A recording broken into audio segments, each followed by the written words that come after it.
जम्मू कश्मीर के सभी 9 मुंतखब अरकान असम्बली की आज हलफ बर्दारी हुई और यहाँ पर सभी जो MLAs अपनी कॉन्स्टिट्यूंसी से जीते उनकी हलफ बर्दारी हुई। इस पर हम तफसीलन ख़बर आप तक पहुँचाएंगे, लेकिन पहले चंद और अहम ख़बरों के मुतल्लिक बात कर लेते हैं। आज हिंदुस्तान भर में पुलिस का यादगार दिन मनाया जा रहा है, यानी वो सारे पुलिस एहलकारान जिन्होंने वतन की सरबुलंदी के लिए अपनी जानें कुर्बान की हैं, उनको खराज तहसीन पेश किया जा रहा है। JKL विजन की जानिब से भी उन सभी शहदा को खराज तहसीन पेश किया जाता है जिन्होंने इस वतन अजीज़ की सालमियत के लिए और इसकी हिफाजत के लिए अपनी जानें कुर्बान कर दी। उन सभी शहीदों के अहले खाना के साथ भी हम इजहार यकजहती और हमदर्दी करते हुए उन सभी शहीदों को एक मरतबा फिर सल्यूट करते हैं। साथ ही साथ कल हमने आप तक खबर जैसे पहुंचा दी थी कि गगनघेर इलाका जो गांदरबल ज़िला में है, वहाँ पर एक मिलिटेंट अटैक हुआ था जिसमें 7 अफराद जो हैं वो जाँ बहक हुए और इन 7 जाँ बहक अफराद में से 3 का ताल्लुक जो है वो बिहार से था और बिहार के CM की जानिब से जो है वो इन सभी जो मलहूकीन हैं उनकी मौत पर इज़हार गम किया गया है और अहले खाना के साथ ताज़ियत भी की गई है और साथ ही साथ ये कहा गया है कि 2 लाख रुपए जो हैं वो उनको एस्क्रेशिया रिलीफ के तौर पर भी दिए जाएंगे और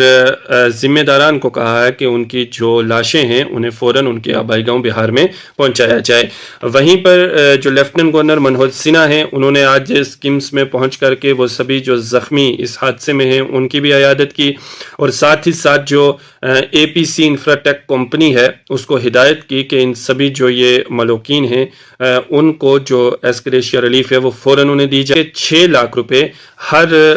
उस शख्स को प्रोवाइड करवाए जाएंगे रिलीफ के तौर पर जिसने इस हादसे में जान गंवाई है और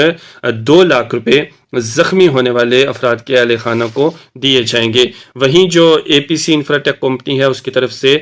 फौरी तौर पर 15 लाख रुपए देने का ऐलान किया गया है। तो अब बढ़ते हैं असम्बली के जो 9 मुंतखब अरकान हैं उनकी हलफ बर्दारी की जानिब। आपको बता दें कि जम्मू कश्मीर असम्बली के 9 मुंतखब अरकान ने पीर के रोज़ हलफ उठाया, जिस दौरान जो वज़ीर आला उमर अब्दुल्ला हैं उन्होंने कश्मीरी ज़ुबान में हलफ उठाया। वहीं पर जो उमर अब्दुल्ला हैं वो 2 कॉन्स्टिट्यूंसी गांदरबल और बडगाम से जीते थे, तो उन्होंने गांदरबल असम्बली जो है वहाँ के रुकन असम्बली के तौर पर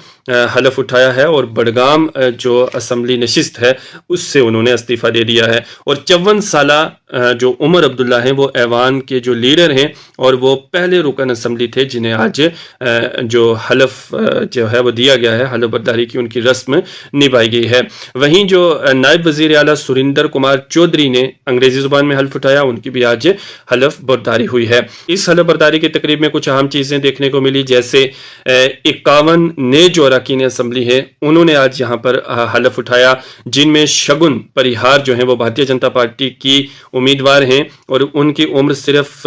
29 साल है। वो भी आज यहाँ पर एज ए MLA उन्होंने भी ओथ ली है और इस ओथ सेरेमनी का हिस्सा बनी है। NC के सीनियर रहनुमा जो चिराग शरीफ के रुकन असम्बली हैं अब्दुल रहीम राथर 80 साल की उम्र में सबसे ज़्यादा मुअम्मर रुकन असम्बली के तौर पर उन्होंने हल्फ उठाया। और राथर के एक साथी भी हैं जैसे जिन्हें आप शायद जानते होंगे, अली मोहम्मद सागर, तो वो 7वीं बार असम्बली के लिए जो है वो मुंतखब हुए हैं। सागर 1983 से असम्बली के रुकन रहे हैं, जबकि राथर ने 1977 में अपनी तवील कानून साजी का सफ़र शुरू किया, ताहम साबक वज़ीर ख़जाना 2014 के असम्बली इंतखाबात में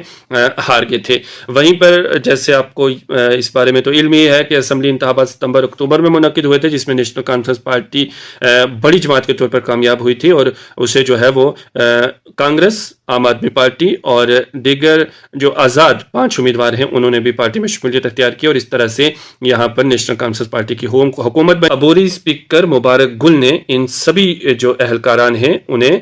हलफ दिलाया है।